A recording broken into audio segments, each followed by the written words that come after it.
వానాకాలంలో గొడుగు కావాలి, ఎండాకాలంలో నీడ కావాలి. ఏ కాలంలోనైనా ఒక్కడిని లేపేయాలంటే ఈ మొండి నాని కావాలి. ఇవాళ బావ కళ్ళలో ఆనందం చూడాలి, నీ కళ్ళలో చావు చూడాలి. అయిపోయా. సరే అలా కానీ అయిపోయే ముందు ఒక్క మాట. అన్నా ఆడి మాటలు వినకన్నా. ఏ మాటలతోనే చంపేస్తా? అవునన్నా, ఆడి మాటలు కానీ విన్నావు అనుకో చికెన్ గున్యా వచ్చినట్టే అన్నా. చా ఏది చంపు చూద్దాం. చంపను, చావుని పరిచయం చేస్తానంతే. రోజు శవాలతో ఆడుకుంటాం మా ల్యాబ్లో. ప్రాణాలు పోయడంతో పాటు తీయడం కూడా చదువుకుంటాం. పిడికెలు బిగించి ఒక్కటి పుర్రె మీద ఇచ్చాననుకో, నీ మెదడులో ఉన్న నరాలన్నీ చిట్లిపోయి ఇంట్రాసెరిబ్రల్ బ్లీడింగ్ అయి నీ కళ్ళు, చేతులు, కాళ్ళు, నడుము, మెడ, చివరికి దీంతో పాటు అన్నీ చచ్చిపడిపోతాయి. ఫైనల్గా మా ల్యాబ్లో ప్రయోగాలకు పనికొస్తావు.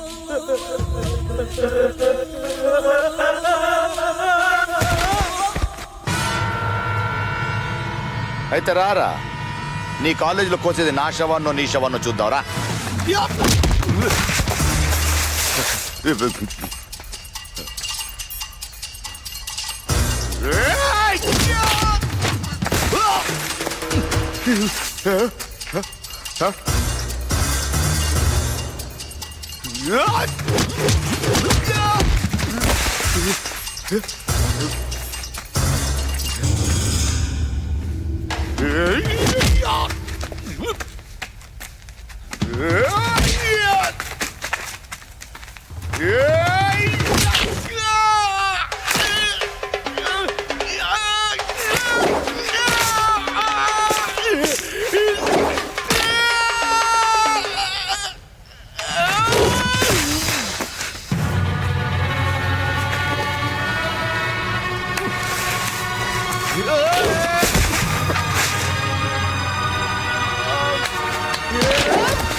రే,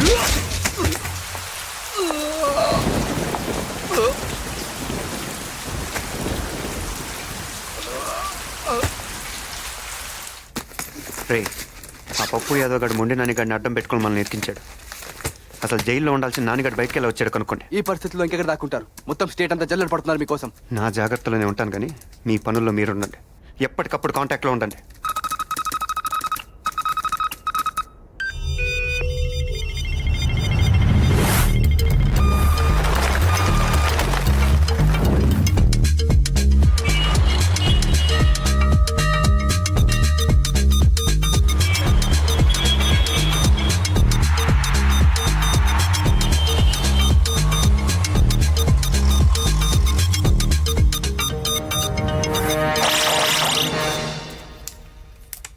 పాయింట్ బ్లాంక్ రేంజ్ లా వాడిని నిలబెట్టేసిన సార్. 5 సెకండ్లలో బేడిలేసి వాడిని మీ ముందు నిలబెట్టిస్తుంటే బద్మాష్ యాడికెళ్ళొచ్చిడ్డా మొండి నానిగాడు బాంబేసిండు. వాడు దొరికినట్టే దొరికి తప్పించుకుంటూ ప్రతిసారి మనల్ని ఫూల్స్ చేస్తున్నాడు. సార్ సార్ సిద్ధార్థ లైన్ లో ఉన్నాడు సార్. ఏయ్, నా వరలక్ష్మిని ఏం చేసావు? ఇంకా ఏం చేయలేదు. అసలు ఏం చేయాలనుకుంటున్నావు? కూర వండుకొని తినేద్దాం అనుకుంటున్నాను. ఏంటి ఆ పిచ్చి ప్రశ్న? వరలక్ష్మిని ఏం చేద్దాం అనుకునేది నువ్వు తీర్చే నా డిమాండ్లు పట్టి ఉంటుంది. ఏంటా డిమాండ్స్? వరలక్ష్మి అంటే నీకు ఇష్టమా? ఇష్టమా? ప్రాణం రా. అయితే మీ ఇద్దరు తిరిగి పేట్ల మీద కూర్చోవాలంటే నేను చెప్పిన పనులు చేయాలి. చెప్పు, ఎవరిని వేసేయమంటావు? ఏ మినిస్టర్ వేసేయమంటావు? ఏ పోలీస్ ఆఫీసర్ వేసేయమంటావు? లేకపోతే సీఎంని వేసేయమంటావా? కేసేయడాలు మనకో లెక్క కాదు. దొమ్మీలు అల్లర్లు ఎలాంటివైనా చిటికలో చేసేస్తా. నాంపల్లి స్టేషన్ ని పేల్చేయమంటావా?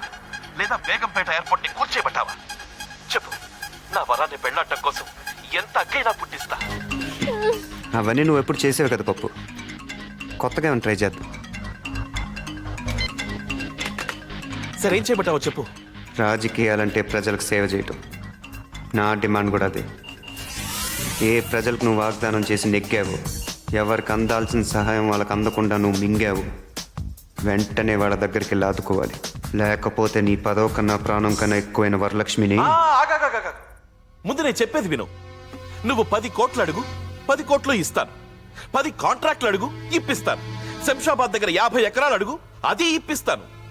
లేదా గచ్చిబౌలి దగ్గర ఐటీ పార్క్ పెట్టుకుంటాను అను, ఓ 500 ఎకరాలు ఇప్పిస్తాను. మీ స్టూడెంట్స్ రాజకీయాల్లోకి రావాలంటున్నావు కదా, ఓ 50 సీట్లు ఇప్పిస్తాను. సరేనా? కానీ ఇవెక్కడ డిమాండ్స్ అయ్యా? ప్రజలకు సేవ చేయాలంటావు, వాళ్ళకి ఇచ్చిన వాగ్దానాలు నెరవేర్చాలంటావు.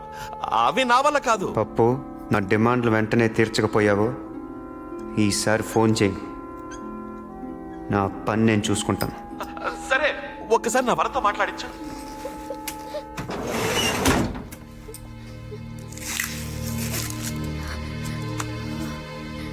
పప్పు, ఎలా ఉన్నావు పప్పు? వరం, పప్పు, ఏదో ప్రాణాలతో ఉన్నానంతే. బాధపడకు పప్పు. ఇంతకీ నువ్వెలా ఉన్నావు వరం? ఈ రాక్షసుడు నన్నేం చేస్తాడు అని క్షణక్షణం భయంతో చచ్చిపోతున్నాను పప్పు. పవిత్రమైన మన ప్రేమనే నమ్ముకు బ్రతుకుతున్నాను. నువ్వేం భయపడకు, నేను ఎలాగైనా విడిపిస్తాను. వరం వరం వరం వరం, ఈ కాసేపు మాట్లాడండి భయ్యా. ఇంకా మాటలు చాలే గాని వెంటనే నేను చెప్పిన పని చెప్పు. హలో హలో హలో సార్, వీడు ఉట్టి ఖల్నాయకే కాదు, వీనికి సూపర్ తెలివితేటలు ఉన్నాయి. అరే, వీడిని ట్రాప్ చేద్దామంటే దొరుకుతానే లేడు. వీడు యాడ్నుంచో టెలిఫోన్ పోల్లకెళ్ళి మాట్లాడుతున్నాడు. సార్, వాడి డిమాండ్లన్నీ తీర్చాలంటే కనీసం మనకు 100 కోట్లనే కావాలి. ఎంత ఖర్చైనా పర్వాలేదు. సార్, రాష్ట్రం అసలే లోటు బడ్జెట్లో ఉంది. ఆ కోరికలన్నీ తీర్చాలంటే మీరు తిన్నదంతా కక్కాలి. కక్కుతాను. నా వరం కోసం మింగిందంతా కక్కుతాను.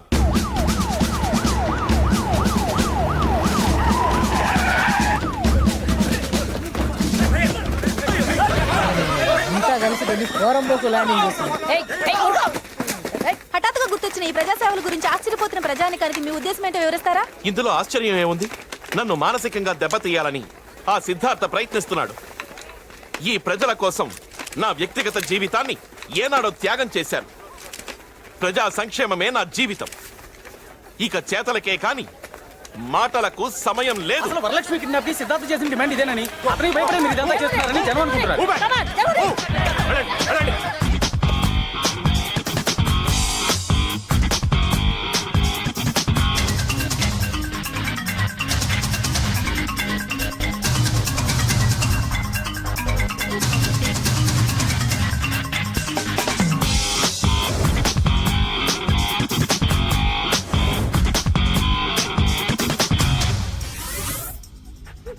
అరే పప్పుగాడు షాజహాన్ని మించిపోయాడు. ఆయనేమో తాజ్మహల్ కట్టాడు, ఈడేమో నీకోసం 100 ఇల్లు కడుతున్నాడు. బో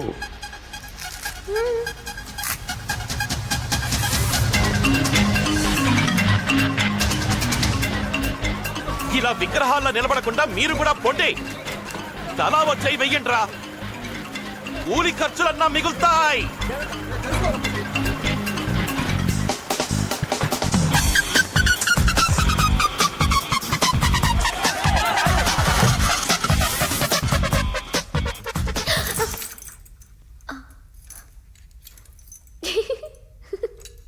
పప్పుగాడు కల్లోకి వచ్చాడా? కాదు, నువ్వు వచ్చావు. పార్టీ మార్చావేంటి? కల్లో నువ్వు మా పవిత్రమైన ప్రేమని అర్థం చేసుకుని ప్రేమికుల్ని విడదీయడం తప్పని తెలుసుకుని మా ఇద్దరికి దగ్గరుండి మరీ పెళ్లి జరిపించావంట, అక్షింతలు వేసావంట. అంత మంచి చేసిన నీకు బంతిలో పక్కన కూర్చుని నేనే అన్నం తినిపించానంట. ఇందులో ఒకటి బాగుంది నాకు. మా పెళ్లి జరిపించడమా? నాకు అన్నం తినిపించడం. అవును, బాగానే ఉంటది. కొంచెం ఈ బేడీలు తీస్తావా? పనుంది. ఏ? అబ్బా, అన్నీ చెప్పాలా నీకు? ఛ, దురదగా ఉంది. గోకనా? దొంగ సజ్జనోడా, గోకేద్దామని ఉపచారం ఉపచారం. ఎన్ని రోజులైపోయిందో అలా గాల్లో తిరిగి, ఇదిగో తెచ్చి ఇలా దీంట్లో పడేశావు. దా బయటికి వెళ్ళి గాలిలో తిరగొద్దాం. నిజంగానా? పిచ్చి పిచ్చి వేషాలు ఏవుగా. నీతోనా? ఏకంగా దుకాణం పోలీస్ స్టేషన్లోనే పెట్టినోడివి. నీతో గేమ్స్ ఏంటి చెప్పు?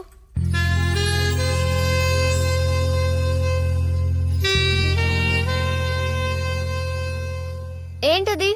మందా? అన్నీ ఇలాంటి అలవాట్లేనా నీకు? అన్నీ మంచి పనులు చేస్తే బోర్ కొడుతుంది. ఈ మాట ఎక్కడో విన్నానే. అవును, నీకు పెళ్ళయిందా? 2 పిల్లలు కూడా ఉన్నారు. అవునా? హే, అబద్ధం చెప్పకు. నీ గురించి అంతా తెలుసు నాకు. తెలిసి ఎందుకు అడుగుతావు? నీకని లూజా?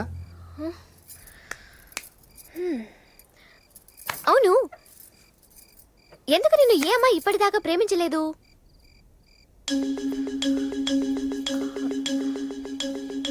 అంతా ఓకే కదా? ఏజ్ బార్ అయిపోద్దని. పప్పుగాడు ఏజ్ ఏంటి? అది చెప్పకూడదు. అంతేజా? ఏపా,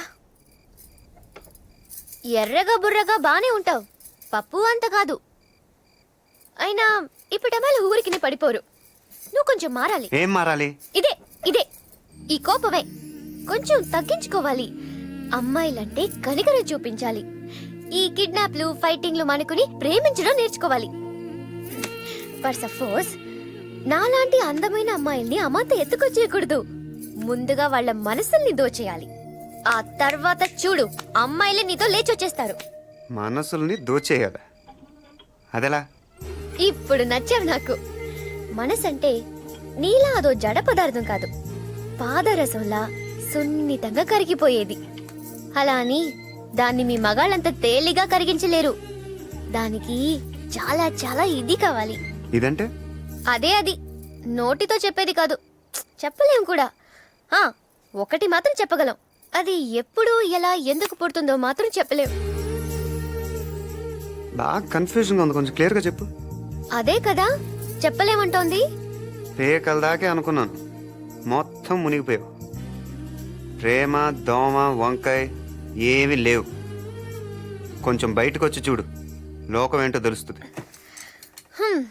చాలానే తెలిసిందిలే. తిప్పావు కదా నువ్వే, అన్నీ తెలుసుకున్నాను.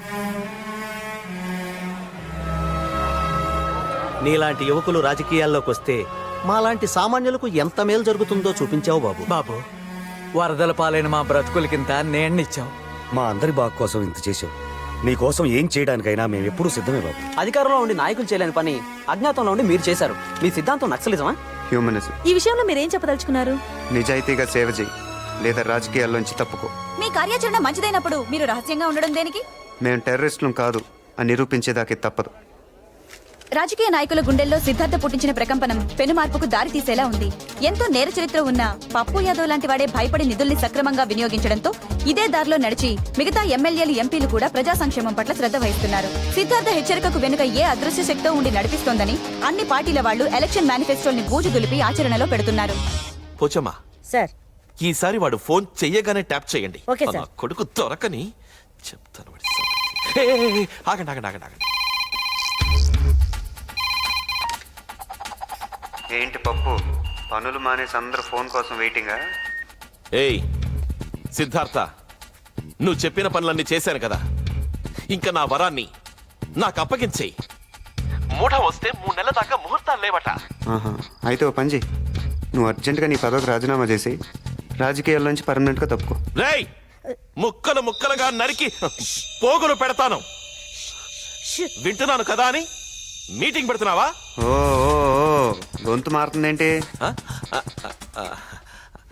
అది కాదయ్యా సిద్ధార్థ, ఇప్పుడు నా పదవితో నీకొచ్చిన ఇబ్బంది ఏంటి చెప్పు? ఇబ్బంది నాకు కాదు, జనానికి. మా నలుగురిని లోపల పంపించేస్తే పని అయిపోద్ది అనుకున్నావు కదా, అప్పుడే ఏమైంది పప్పు. ఇప్పుడు చూద్దుగా, ఇన్నాళ్ళు నేను ఒక్కడే నీకు శత్రువుని. ఇప్పుడు నాలాంటి వాళ్ళు 100 వేల కొద్దీ పుట్టుకొస్తారు. రాయ్, నిన్ను రాజకీయ గూండాల్ని తరిమి తరిమి కొడతాం. ఆడు మనందరిని అవలేగాలం చేసి ఈ చుట్టుపక్కలకెళ్ళి మాట్లాడుతున్నాడంట. మీరు కంటిన్యూ చెయ్యండి. సిద్ధార్థ, సరే అలాగే చేద్దాం. నా పదవి పోయినా నా వరం నాకు దక్కితే చాలు. కానీ గో గో గో అందరూ ఊరుకోండి. ఆ మెగాఫోన్ ఇటు.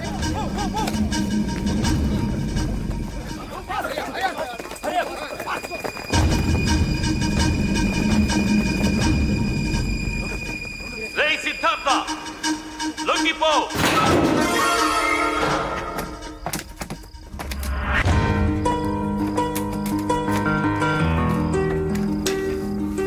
వరం, సార్ ఇక్కడ చూడండి. వీడు ఏకంగా పోలీస్ హెడ్ క్వార్టర్స్ కి బొక్క పెట్టాడు. ఇంతకంటే అవమానం ఉందా?